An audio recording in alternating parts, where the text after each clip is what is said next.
Due to overcrowding at local detention centers, the Border Patrol in El Paso says it's continuing to release Central American migrants without turning them over to ICE. But that doesn't mean they aren't checking into their backgrounds.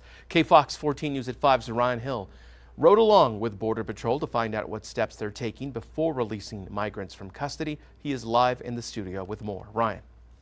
Border Patrol says that the direct release of migrants is similar to someone who's being let out on bond.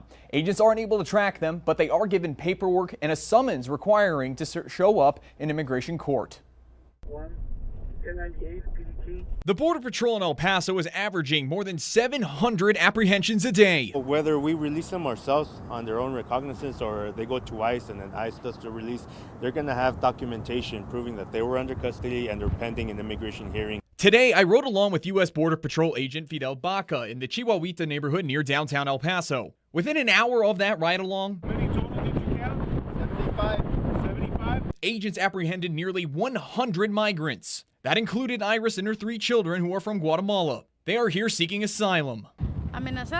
I've been threatened. I've received calls and messages from people I don't know, but they know who I am, who my kids are, who my family is. I made a report, but was told there was not enough evidence. Typically, if migrants are released by ICE, they are made to wear an ankle monitor. But that's not what happens when they are released by Border Patrol. There's no way for us to track them. Just like when somebody gets released on bond and they're expected to show up for their court, same thing with us. They're being released at the address that they provide to us. That's the one we're going to use to send all the court documentation. It may be difficult to track migrants that are released by Border Patrol, but Agent Baca says Border Patrol carefully vets any migrant in their custody. We do run their fingerprints, make sure that they have no prior immigration history, no prior criminal history. So we don't release people with that type of history out into the streets.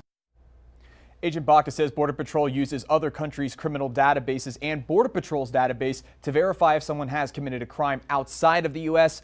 Foreign documents and IDs are the only way agents can verify someone is who they say they are. Reporting live here in the studio, Ryan Hill, KFOX 14 News at 5.